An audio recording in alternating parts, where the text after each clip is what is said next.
Hi, Bailey. My name is Veronica. I am from Orlando, Florida, and I am 37 years old. What do you do for work? I work at the library as a technology trainer And how long have you been doing that for? for about, I want to say 5 years. And what do you make a year at the library? About 43,000. And is that an hourly role or a salaried role? That I'm hourly. I get paid hourly, but that's my salary, yearly income. So you're making about $20 an hour right now. Yeah. And what'd you do prior to that? Before the library, I used to work at Walgreens, and I was at Walgreens for about 10 years. And what were you making when you were working at Walgreens? Walgreens, I was making probably like, I want to say 12 something. And did you go to college? I did go to college. And what'd you study? I studied multimedia journalism at FAU. I really wanted to go to school for dramatic arts, but of course with the whole arts thing, that's always like, oh no, you need to get a real job. You need to go to school for something more, realistic. So that is really why I majored in multimedia journalism, because it was really broad and I could still work in the arts, which I am currently doing as well. Makes sense. And did you take out loans when you went to college? I took out one loan because I actually had a scholarship with FAU. I was given a scholarship that covered me to my whole semester until I graduated. You did take out one loan while you were there? Yeah, one loan. I forgot the name of the loan, but it was like for $3,000. It wasn't even a big deal. And is that loan gone at this point? Yep. Awesome. Way gone, yeah. Well, great. Good for you for going to college and figuring out a way to do it with scholarships. A lot of people find themselves in $100,000 plus of student loan debt, and that's a very difficult wheel to get out of. So proud of you for going to school and doing that on a scholarship. What are your future career goals? So I really want to get into commercial modeling. That is my goal. That is what I'm focused on right now as I work at the library. I've always wanted to be an actress, and my goal was really to get into commercials. So that is my focus right now. That is my dream goal. And what steps are you taking towards reaching that dream goal? So I do have an agent. I have two agents, and they send me casting calls all the time. So right now I'm just making sure I can submit as much as possible to things that I feel like I fit for, and that I'm able to do within my work schedule at the library. Taking training classes, all of that good stuff, but just making sure that I'm staying like in the training and just auditioning as much as I can. I think that's definitely not an easy career world to go into, but you're figuring out how you do it while having a full-time job. So nights and weekends, and when you have the ability with your schedule. So let's dive into your current balance sheet. We have, what is the value of your assets right now? What assets do you have? So the only thing I have right now is... You've got it printed out. I love it. Oh, yeah, I have the hard copy, yeah, because I thought I would probably have to keep referring to it. So I have a car loan. That's all I have. And I do have a 401k. I have about like maybe like 4 different accounts with the library. So like it's a 401k, a 451, a Roth, if I remember correctly, a Roth account, and it actually might be those three. Oh. And then I have my savings bank account as well, a savings bank account. Awesome. And how much are in those investment accounts across the board? So I have roughly about in the retirement stuff is like 45,000. My savings is like 2,300. Okay. And then under assets, you have $19,000. Is that the value of your car? That is the value of my car. Yes. Okay. And then current debts you have. I see credit card debt and car loans. Can you go into both of those? Yes. So my credit card debt, and this is actually a recent expense, and the number is actually not $836. It's actually about $1,300. It wasn't on my statement when I pulled it for, the show, but it is $1,300 that I currently have. That was a recent vacation that I took to New Jersey. And then my car loan, I recently bought, well, not recently, but I bought the car new. It's a Nissan Sentra, and I bought the car in 2001. I bought it new. It's about $21,000. 2021, you mean? 2021, yes. Did I say 2001? 2021, yes. Sorry. So if you bought a car in 2001 and still have a $20,000 balance on it, then we got some problems here. Okay, so you bought the car 2 years ago. While you're working at the library, what was the total balance of the car when you bought it? The total bill was, I want to say like 22,000. About Okay, and you 22,000. have 15,000 left on the loan. It looks like. Yep, that's how much I Okay. have left to pay off. Okay, great. I was concerned that you financed it for 22,000. You still had 21,000 left. Okay, so your numbers a little bit different here. So between the credit cards and the car loan, you have about $16,600 of debt, and you have about $66,000 worth of assets if you include the value of the vehicle. Okay, so positive net worth right now, but frankly, at first glance, the car loan, when you bought a $23,000 vehicle making $40,000 a year, is definitely a stretch on that. What made you buy a new vehicle 2 years ago? Because the price of a new car was the same as an old car. I really did not want to refinance a car. I had a Hyundai that was already paid off, and I was not really looking to getting into a debt with a car again. But when I was looking at a lot of the new cars, I mean the old cars, it just, to me, it wasn't worth it. It was like I was gonna still end up paying like close to the same amount. Why And did I you didn't have a want to Hyundai that was paid off? the Hyundai, a stupid accident, like it's something very minor. It was something in the middle of the road, and I went over it thinking that it wasn't major, but by the time I got close to it, I couldn't really get anywhere in another lane. So I actually drove over it, and it was bigger than what I thought. I think it was like a big, huge log, and it messed up the entire under hood of my car. So they totaled my car. Did you get anything from the insurance company for that, or? I did, yeah, I did. I paid it toward the new vehicle. I think I got about like 10,000. How did you end up? You got 10,000 from the car insurance company, but you bought a $23,000 car. You financed the entire thing. It sounds like, though. Yes, I financed it. Yeah, because I think some of it had to go to. I don't think I got the full the full 10,000. I don't think I did. I can't remember exactly because I remember. No, I did. I'm sorry, I did. I think I had pocketed. I pocketed like I want to say like maybe 2,000 of it, and then I paid toward my new car 8,000 toward the new car. So you financed 20-something thousand, put some money down on it. So financed a lot of the car. So, okay. Yeah. Yeah, I mean, at that point, just taking that $10,000 and probably bought a $10,000 car cash or $12,000, but financing a $22,000 vehicle making $40,000 a year is definitely not a fun spot to be in when you have go from having no car payments to now having a $350 a month car payment. Yeah, it was a regret. Definitely was a big regret afterwards. And what's interest rate on that car loan? The insurance? The interest rate. Oh, the interest rate is like 4.5%. Okay, so it's not the worst car loan interest rate in the world. It's still not. Personally, I think the best car is a paid off car, which you had a paid off car. Obviously got totaled, but I always think the best car is a paid off car. So that way you don't have to worry about anything. You don't have to worry about if you lose your job or an emergency comes up, you don't have to be paying $300, $400 a month towards the bank. So let's dive into your monthly income and expenses now, and we'll kind of touch on the car loan a little bit as we kind of go along. Gross income, you said, is about $3,300. Take home is about just under $2,900 in net income. Does that have any contributions towards your retirement accounts coming out prior to get that money? Yes, I think I calculated. Yeah, it does. I have things coming out of my check. Do you know how much is going into your retirement accounts, your 401ks and Roth from your? So I know I have $60 that's coming out of my check to go into two of my retirement accounts. $60? Yeah, but it's like 60 total coming out of my check, but I'm putting 30 in. I believe it's the 401k, and then 30 in the Roth. So not too much coming out of the check for retirement. Yeah. Okay.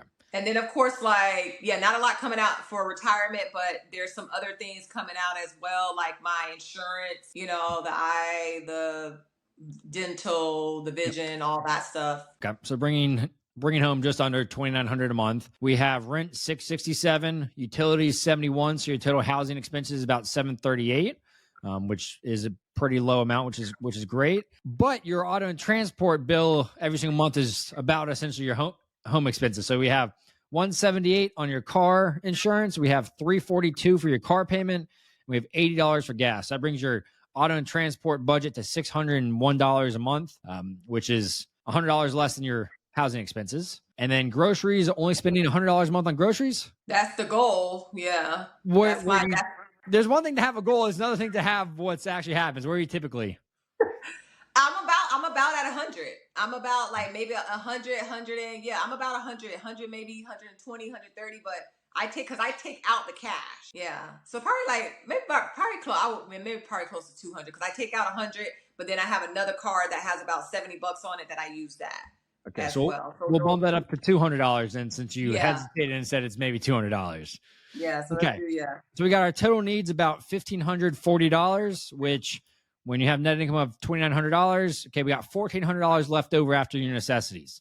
Let's look at your fun money, as I call it. You got nothing for subscriptions, $100 a month for eating out, $80 for gifts and donations, and that's all you have on there. So we have $180 towards total fun money. So fun spending money. So that brings your total expenses to $1,720 a month. So that would leave you with just under $1,200 a month after all your expenses. I believe you're $1,165 a month if this is where your budget's falling. Does that sound about right? That's probably about right, yeah. Mm-hmm. Okay. Well, let's kind of we'll dive into some of these expenses then. I do have a few questions though. I guess being born and raised in Florida, what were you taught about money growing up? Nothing really. I feel like I taught myself about money. So your parents never talked to you about money at all as you're growing up? Not vaguely, like when I got my first credit card. I believe I was in middle school when I got my first credit card. You got a credit card in middle school? Yeah, I think. Wait, no, I'm sorry. High school.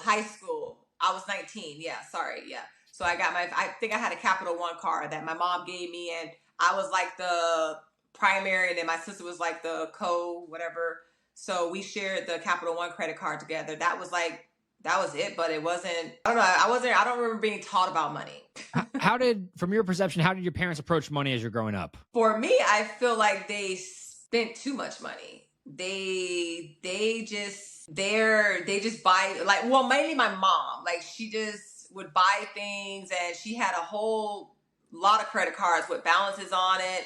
So my parents are not, or at least my mom is not as I think I'm more careful with my money than she was. Okay. And how do you think your upbringing kind of shaped your current financial habits? It helped me not want to be in debt. I didn't want to have I've never been the person that want to have all these credit card debts and struggle and live paycheck to paycheck. So I just never was that person. And I'm not materialistic, which I think that's what happened a little bit with my mom. It's they just feel like they need this, they need that. And I just don't, whatever I can afford, that's what I'm going to get. And if I don't, anything else that it's not really a need, I'm not going to buy it just because it's pretty or because I want it. We're going to dive into a few of those quotes you said right there, because I want to look at some of your expenses and talking about it's not a need, I'm not going to buy it. And the first thing that comes to mind is the credit card debt we have right now. So we're going to touch on that. How would you define your current financial situation on a scale of 1 to 10? I would say I'm maybe an 8. I'm doing pretty good. I'm not struggling. Not struggling. Okay. And okay, well let's dive into some of these expenses then. And I'll tell you at the end of this what I kind of think your financial situation would be on a scale of 1 to 10.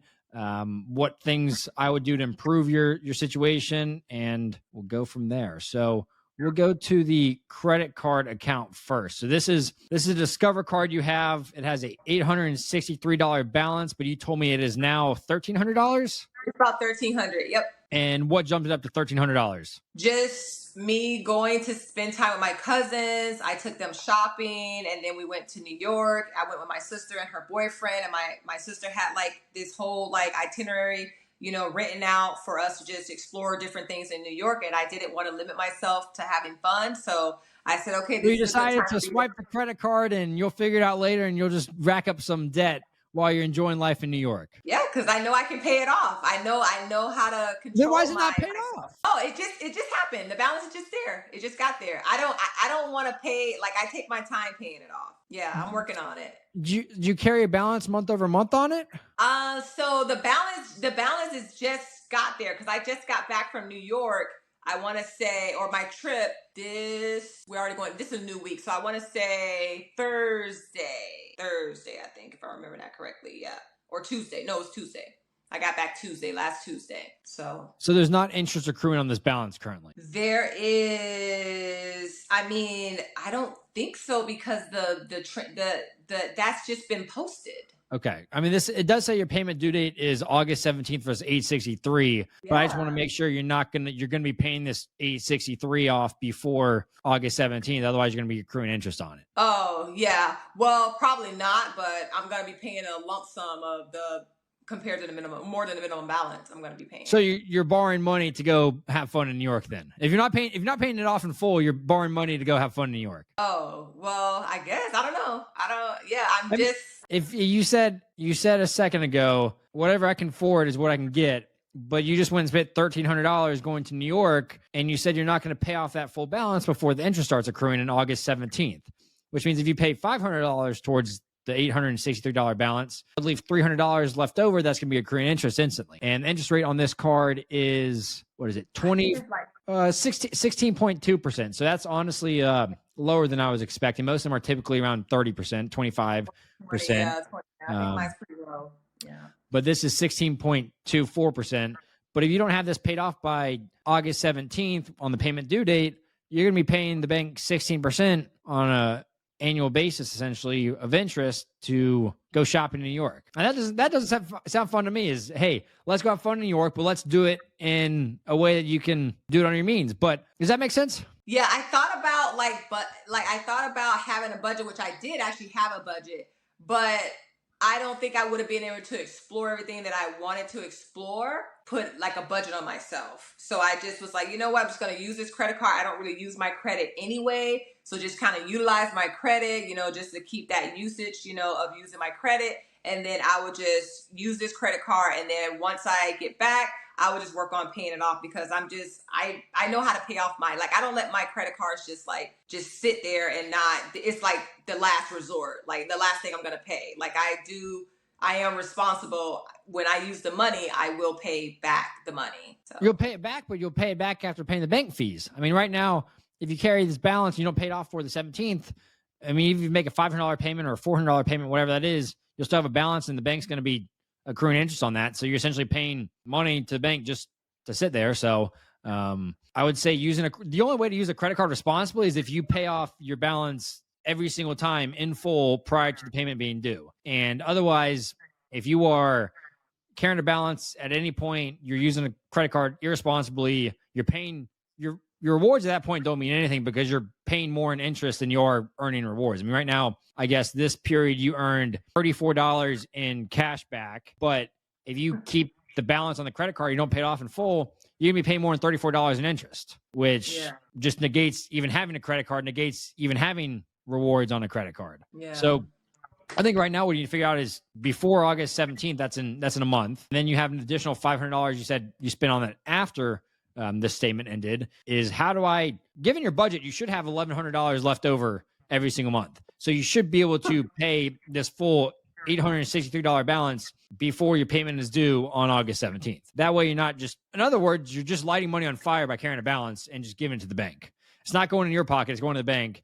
And that $35 in cash back that you earned from swiping your credit card, you're lighting that on fire too, because you're just going to pay that right back to the bank in interest as well. Yeah. So what you should do, what you need to do is sit down and budget your expenses and figure out, okay, what do I need to cut back on for the next 4 weeks to get this paid off in full? Otherwise, you're just going to be paying money to the bank. So let's look at some of these expenses. So we have, this is stuff. What is this $561 that you paid for on July 7th? It was tickets at work? Oh, yeah.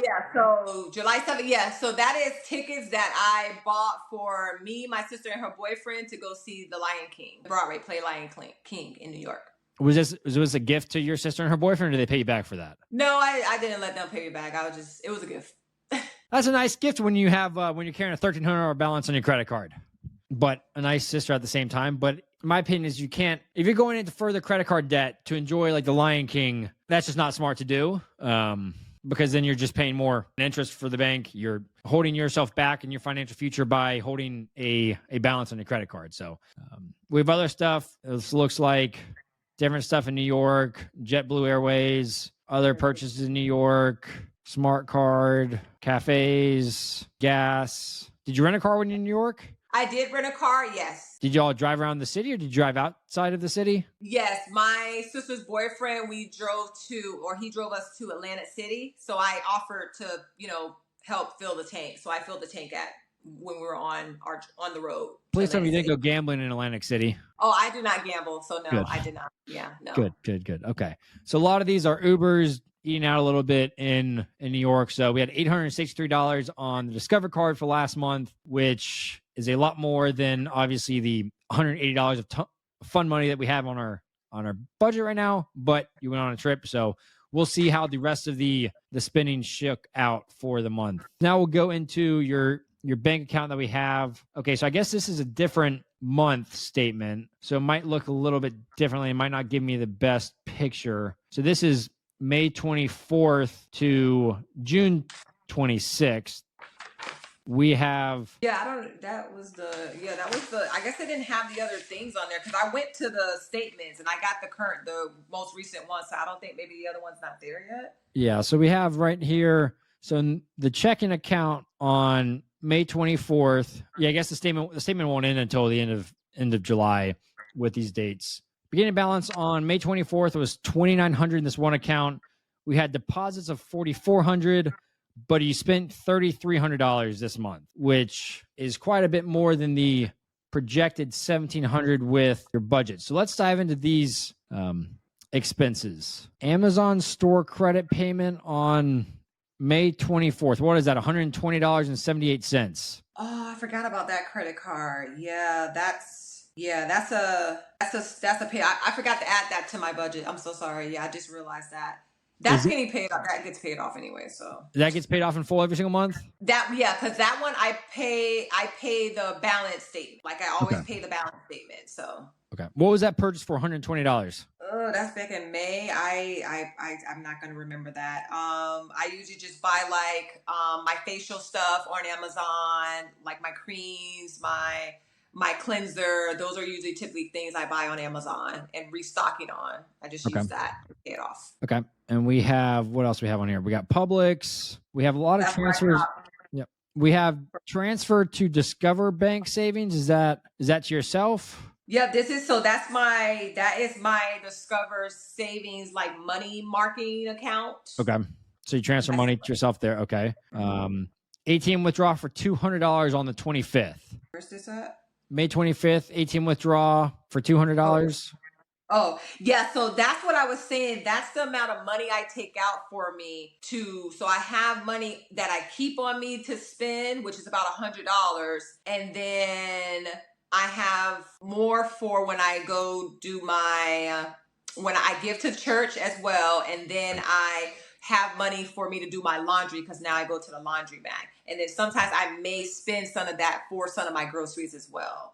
Okay. We have Zelle to Bartell on May 30th for $185. What was that for?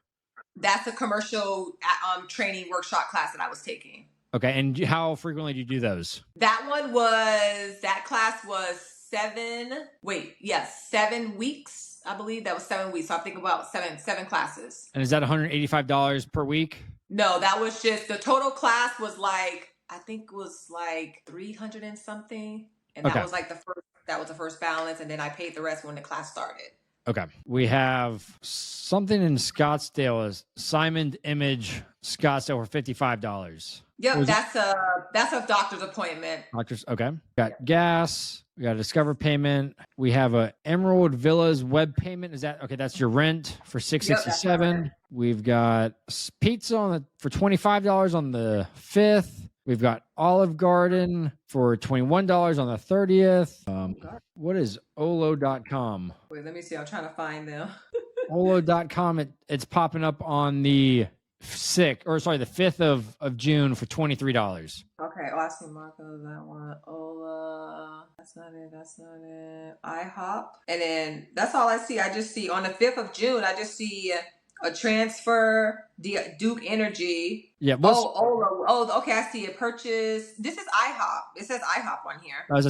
It's crossed out on mine, I guess, the name. So IHOP. Okay. Oh, okay. Sorry. Yeah. Probably crossed. Yeah.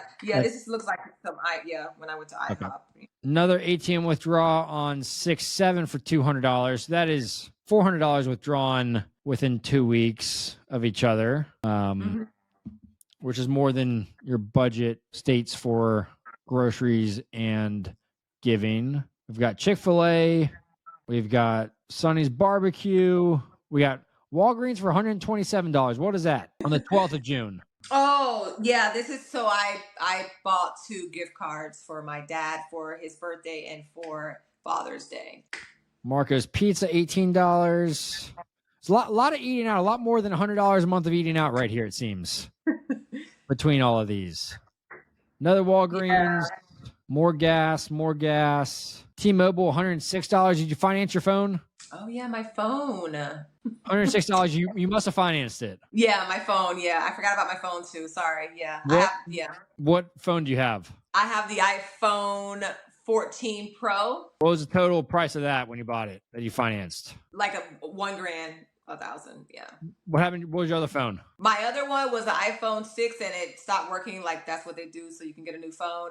So I just that one I still have it because I could trade it in. I couldn't sell it. It's old. iPhone 6 to the 14 is a big jump. I mean, I was just like, well, I might as well just get the newest one so that way I don't have to keep upgrading because I feel like they just force you to upgrade to the newest phone. So now that I have the newest one, I don't have to upgrade for a while. I don't have to worry about things happening with the phone. Yeah, but now you got a $50 a month bill that you're financing for. I mean, what you should do, I mean, typically, obviously, an iPhone 6 probably doesn't work, but what I would do if I was in your shoes is financing a $1,000 phone sounds terrible. An extra $50 a month coming out of your bill, which also was not on your budget right here. So I'll put that on like kind of the subscription category for $106. That is debt at the same time, whether it's interest free with the phone company or not.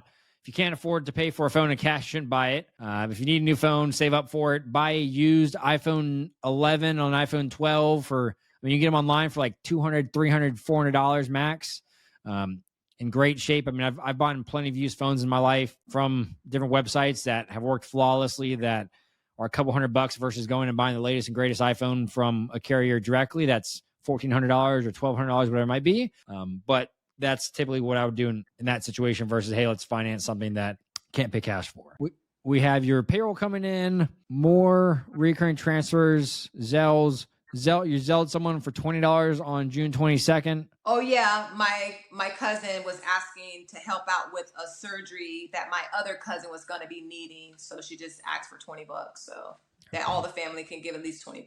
We got another ATM withdrawal for $100 on the 23rd.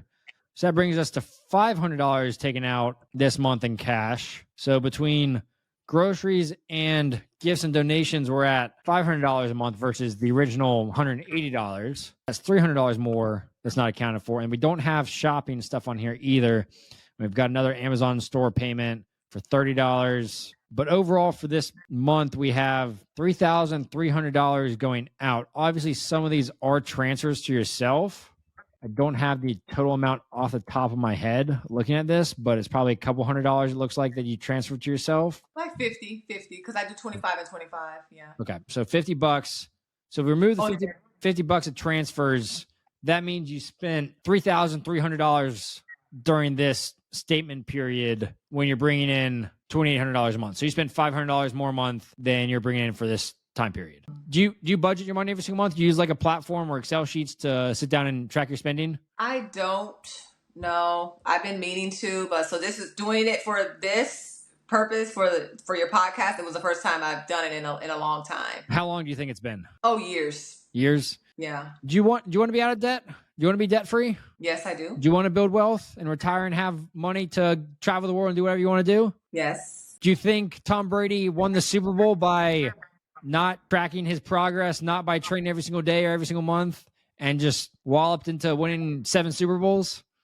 No, doubt it. Do you think people lose weight by not tracking their exercise, by not tracking their weight, by not tracking their calories? No. Do you think you're going to build enormous wealth and get out of debt if you just ignore it and don't track anything? No. Do you want to start budgeting after this show? Yeah, why not? Let's do it. Great. I'll send you some different platforms. I mean, there's one I use called Mint.com, and it's free. You can attach your credit cards, your debit cards, your bank accounts, your retirement accounts, and it will track every single dollar that comes in and out of your bank account, and it'll categorize it for you. So it will sit here and it'll categorize your Shell transactions under gas. So categorize your Olive Garden and all the Little Caesars payments under food. And I guarantee you'll sit here and you'll be like, oh, wow, I didn't realize I spent in the month of June $400 eating out versus my projected $100. Or I didn't realize I took $500 out of cash last month. Where did this money go? And you will find areas that, okay, I need to cut back on, because right now the difference between the budget you gave me was $1,800 in spending, and you spent $3,300 last month. So there's $1,300 right there that just disappeared, that you're not budgeting for, that you're not tracking. And there's definitely things in here that you can cut out. There's definitely spending in here that stuff comes up like helping a cousin, or there's stuff that comes up like Father's Day or birthdays, but that needs to be in your budget too. Whether it's a wedding gift, whether it's a Christmas gift, whether it's shopping, everything needs to be in your budget. Otherwise, you never know where your money goes. So you can fit these kind of things in your budget. I mean, right now, even with bumping up the gifts and donations to $300 and your groceries to $200 or $250 each of those, it's $500. Putting in your phone bill, putting in we'll call it $150 a month for shopping. You still have $700 left over every single month. But right now you're spending $3,300, which is $500 more than your monthly expenses. That doesn't include your trip to New York either. So if we sat down and we looked at your expenses for the month of July, I'm sure you're probably not going to be at $3,300 a month in spending, because you're not in these budgets, you're not doing anything outrageous. In these current ones, obviously there's $500 in cash taken out. There's some, it looks like insurance bills that are being paid, or dental stuff, which are things that you need to account for in your budget as well. But it's not like you're shopping at Gucci or doing outrageous things. Granted, the month of July on your credit card statement, you did spend $860. And so if you spend $860 apart from your current bank account statements, that means you spent $4,100 during that month, bringing in $2,800, which would be operating at a $1,300 deficit, which is not a good place to be in at all. So definitely think you should sit down, start budgeting your stuff. Look at it every single week. Once a week is all you need to do really to track it. Is like, okay, I spent $100 last week on this and I have $50 left on the month for shopping. Okay, great. I'm not going to shop this week. Or I know I spent, maybe you look and say, okay, I only spent $150 a month or this month so far on food, but I know I am going out of town to New York next month. Let's try to come in under budget this month so I have more money to spend in New York, because I want to eat out and eat a lot of food there. So that way you can start tracking your spending and actually make a plan for it, make your money work for you, get out of debt and figure out ways to do it. But there's no reason right now with your current living expenses, your total necessities being $1,600, there's no way or no reason for you to be spending more money than you're making right now if you're tracking your spending, because you have $1,300 a month of buffer between your necessities and your income. There should be no reason for you to be operating at a deficit or at a loss with this. Does that make sense? Yes. And what I would like personally for you to see or to do is, I mean, that car payment is $342. Yes, the interest rate is 4.5%. And some people will say, oh, well, you can invest the difference in the stock market and earn better returns. But frankly, the issue I see and think is people say, oh, well, you can invest the difference in the stock market versus paying off debt. Most people don't invest. They don't sit here and say, hey, let's invest the difference in the stock market and beat those returns. They start spending that money on shopping or going to New York on trips that they can't afford, or buying this or buying that. And really, I think the best route to be in life is debt-free. Obviously, there's mortgages. That's one thing, taking out a mortgage, that something that you can afford. But when it comes to credit cards, car loans, student loans, personal loans, anything else in between, I see all those as things that you should not have, because they take away $400 a month from your cash flow. They take away from your sanity when you know you have a credit card payment due, or not knowing how to make ends meet, living paycheck to paycheck. So I would like you to figure out a plan. How do I get out of one? Make sure you pay off this credit card debt by the end of August. You have $1,300 that need to be paid off by the end of August, and you should be operating at like a $1,300 deficit every single month if you stick to your budget. And then so you need paying that off. And then after that, this car loan, you have $15,000 left on your car loan. You have room in your budget to start paying off more towards that. And every single dollar you put more towards that, you're going to be paying less in interest as well. So even if it's an extra $200 or $300 a month, that's going to speed up your car payment payoff date as well. I mean, you have $15,000 left on it. I don't want you to be sitting here paying this for the next 4 years or 5 years. Let's figure out what's the plan to do that for the next 2 years, pay it off a lot quicker, throwing $300, $400 a month at it. And then you'll wake up two years from now, you have $342 a month not going towards this car loan. And hey, let's start investing more money every single month, because you're 37. So you have 28 years until you're 65 in terms of retirement age. And let's start throwing $300 a month in additional investment accounts versus towards car payments.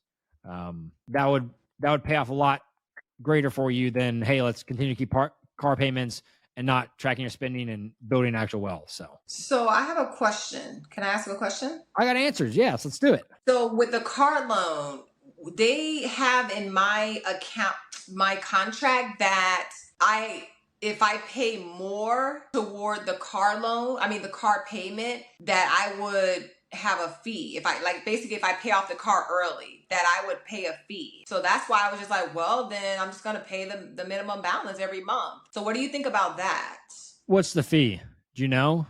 I don't know offhand. I would have to get the paperwork, which is in my car, but there's basically, I'm going to be penalized for paying off the car. That's terrible. Yeah, I've never heard that before. I didn't have that with the Hyundai, so I was like, because that's what I was doing with the Hyundai, paying way more than what the minimum balance was. Yeah, there's definitely ones that have it. I can't imagine the fee would be an astronomical amount, but in my opinion, I personally would rather be debt free, whether it costs me an extra $500 or it costs me an extra $1,000 to get this car payment out of the way, than sit here and have a car loan until 3 or 4 years from now. What is it? Is it a 72-month term, or is it it'd be 2027. So that's 4 years from now is going to be paid off. I would rather have this car payment paid off 2 years from now and pay an extra $500 versus let's just drag this thing out for the next 4 years. That's my personal take. I think you will sleep a lot better. I think you'll just feel a lot better knowing, hey, I'm not paying $350 a month towards this car payment. And that's money that you can start investing for your financial future towards your retirement goals. So let's talk about retirement and retirement plans. So right now you said you're contributing $60 a month to retirement. Yes, I have like 30 going into the Roth and then 30 going into my 451. Okay. 457. So what I would do if I was in your shoes, you have $60 a month going into retirement, putting $60 away towards your retirement for the next, I guess retirement age is what, 67 and a half now, technically? Yeah, or is it 70? It's 67 now. But heck, it probably will move up beyond, and who knows if Social Security will be here in 28 years from now. Really what you need to figure out is how much money do you need for retirement and start saving there. Because I don't want you to sit here and depend on the government to have Social Security when you're 67 years old.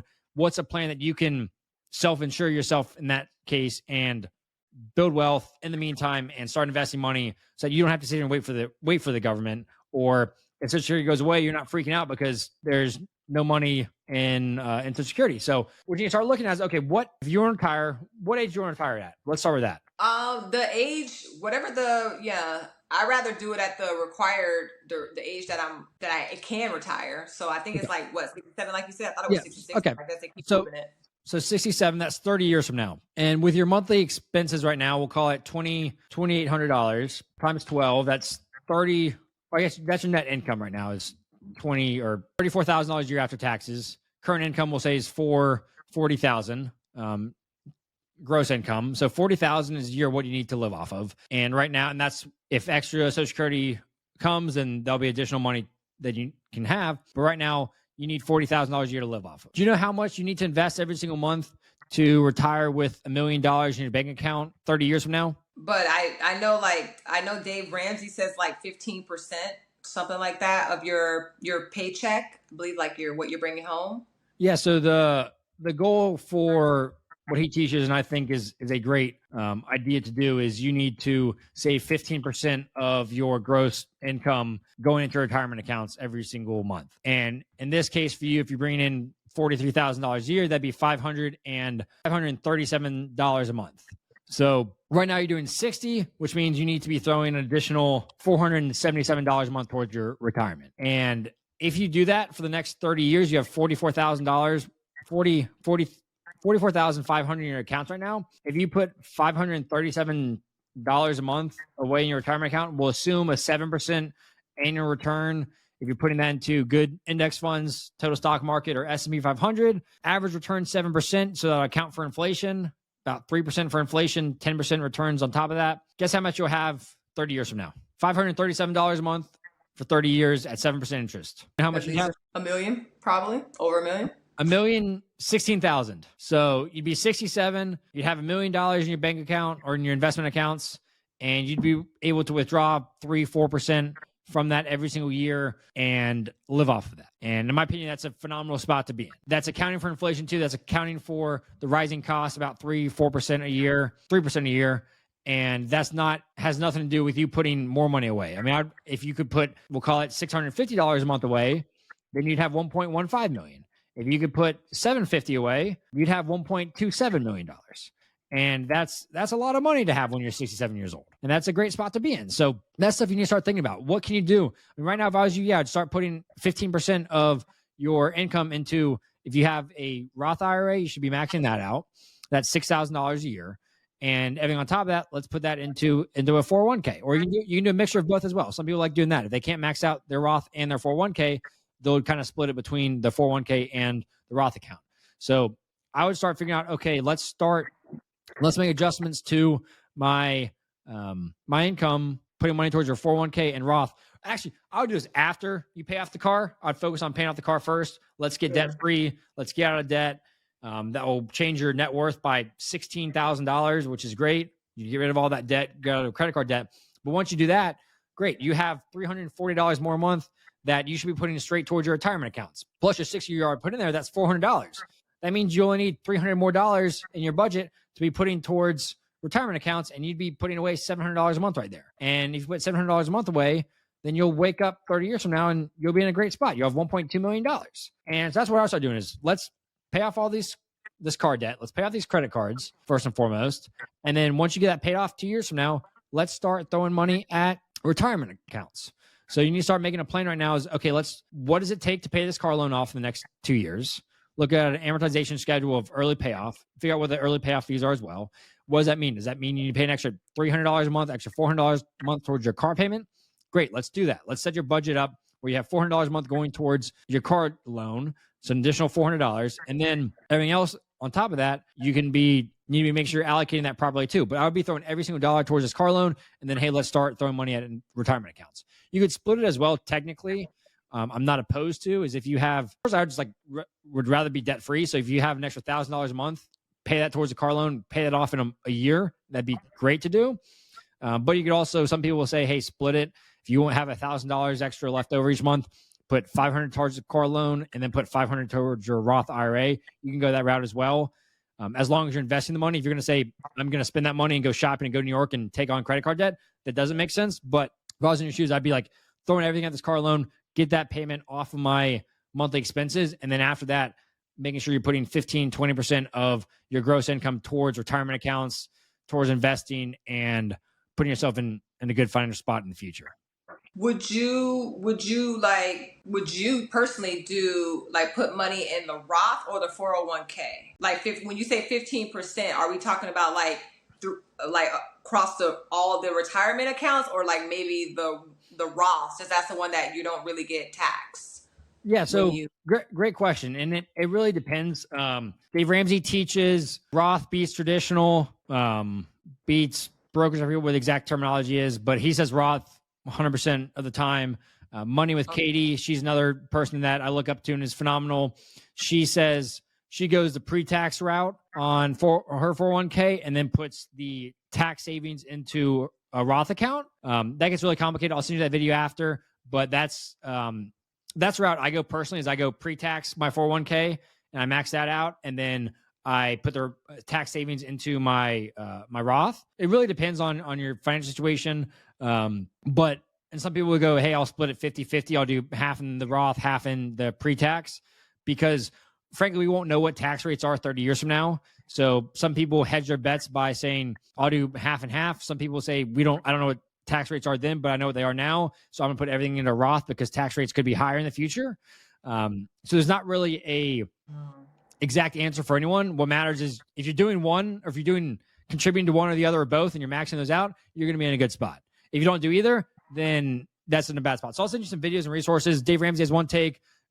Money with Katie has another take. And I personally go the route of maxing out my 401k with pre-tax dollars. And then I also max out my Roth IRA. And then everything on top of that goes into taxable brokerage accounts after that. So If I was in your shoes, I would focus on maxing out my Roth IRA probably first, get that $6,000, and then on top of that, go towards pre-tax 401k, given your income level and where you're at.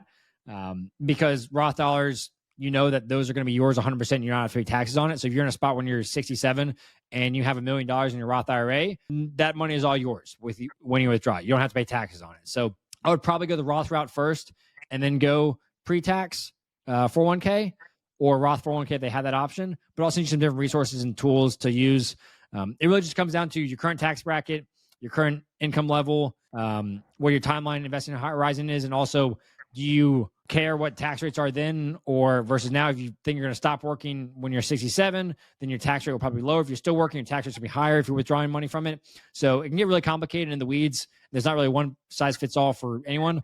What matters is you're doing one or the other, you're doing it versus just sitting on the sidelines, not having a decision with it. So I'll send you resources on that because it can get super complicated. But that being said, if you're putting 15% into retirement accounts, whether it's pre-tax, post-tax, 30 years from now, you'll have $1 million and you'll be in a good spot. So, all right.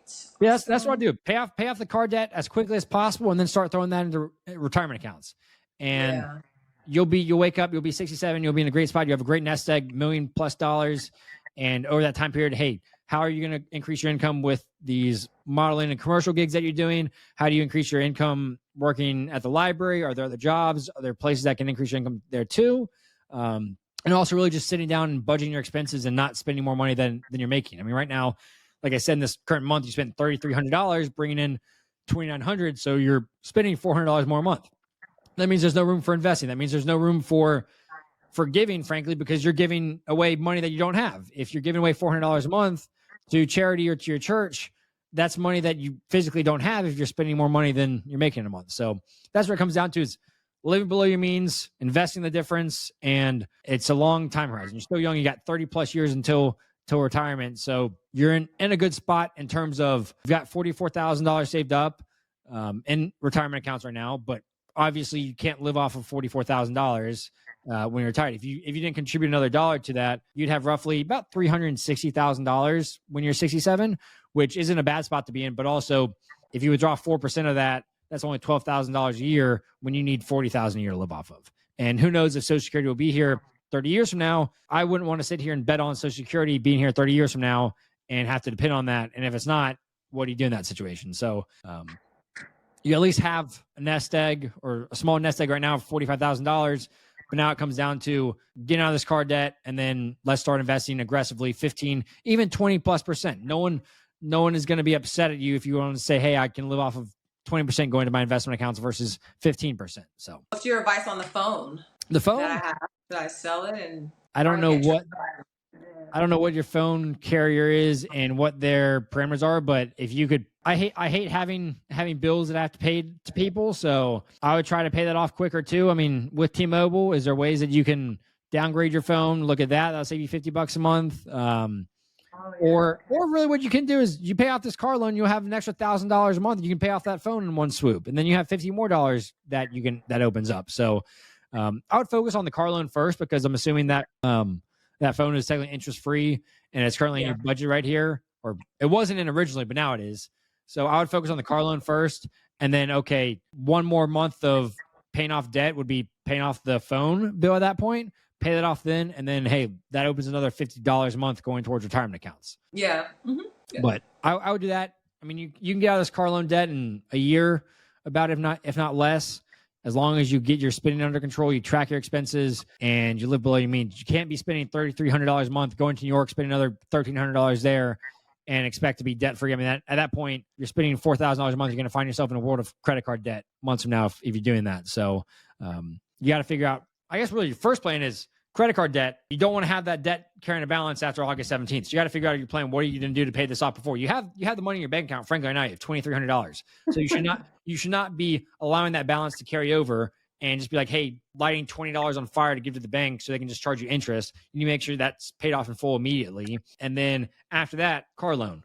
After that, the phone plan. And then you have no debt. You'll have no car payment. You have no phone bill. That's $400 a month that you won't have coming out of your account. And that $400 plus the $60 you have right now going towards retirement, and then add an extra $200, $300 a month On top of that, you'd be able to spend $2,400 a month, about $2,300 a month, and invest $600+ a month towards your retirement accounts, and you'd be in great shape 30 years from now. So I wouldn't rate your financial situation as an 8 out of 10 like you gave at the beginning of the call.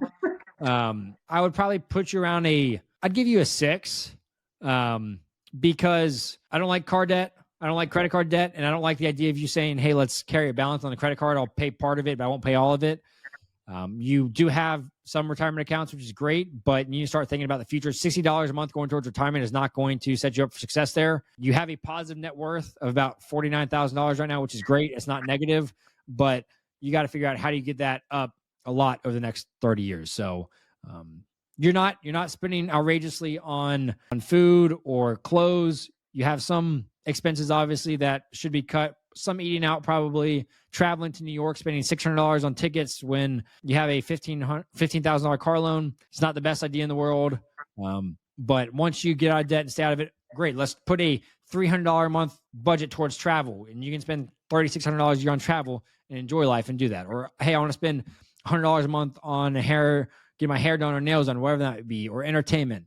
But until you're out of debt, really shouldn't be spending $1,300 to travel. And that's a tenth of the car debt right there is your New York City vacation. And that doesn't even include probably the flights, because I didn't see the flights on here. So yeah, the flight was it was separate. How much was the flight? The flight, because I did 2 different ones. I did JetBlue. JetBlue was like maybe 130 or 150, and United was like around the same. Okay. So probably like $300 total for the flight, about $300. So about New York cost you about $1,600, which that'd wipe away 10% of his car loan immediately. So that's what I would do if I was in your shoes is, hey, let's get yourself on a budget, pay off all this car loan, make sure credit cards are not carrying a balance, and then, hey, let's start investing for the future. And then figuring out what does as Ramit Sethi says, what is your rich life? Is it traveling? Is it food? And then start allocating your money towards those things. So pay off the car loan and the phone bill will free up $400 a month out of your budget, and you'll be a much, much happier person with that. So yeah, really, really appreciate your time. I do have, I guess, one question for you, and then we'll wrap up. What's one thing you wish you knew earlier about personal finance? I wish I knew about that phone deal that you talked about. I didn't know about that you can get like a used phone somewhere. Yeah. Swappa.com. Swappa.com. Swappa, SWAPPA.com. It's a website I've used, and I've bought countless phones from there. All of them have worked. Reputable buyers, sellers on there. And you get them for a couple $100 versus buying the newest. You're not going to get the iPhone 14 brand new out of the box, but you're going to get a very nice, gently used iPhone for pennies on the dollar compared to what you do buying a new one. So that's what I've used for buying phones, and I've never had a bad experience with it. So okay, yeah, I wish I knew about that, because I really did not want to buy a new phone. So yeah. What's the worst financial mistake you've ever made in your life? Buying that 2021 Nissan car. I would agree with that. Making $40,000 a year buying a $23,000 Nissan is not a smart decision. I mean, you've learned at least, and now the goal is let's get out of this debt and let's stay out of this debt. And if you want to go buy a new car 10 years from now, let's save up cash for it. But this car should be driven into the ground unless you come into a lot of money or save up a lot of money, because 50% of your gross income going towards a car, never a good idea there. So especially financing it. Yeah, you live and learn. Live and learn. That's what life's about. So really just appreciate your honesty and openness today, Veronica, and hopefully you learned something. Hopefully this kind of gave you some good ideas on what to do to get out of this car debt, how to not carry credit card balance, and just make sure you sit down and you budget your expenses. You haven't done that in years. And if you sit down and start budgeting your expenses, then you're going to find money that you're spending that you didn't even know, and you're going to be able to start building wealth, start paying off debt, and have more money to travel, to spend on food and enjoy life. So, all right. Yes. Thank you so much. I really appreciate your time. This is awesome. I'm going to utilize this. Got some notes. Awesome. Thanks, Veronica. We'll chat soon.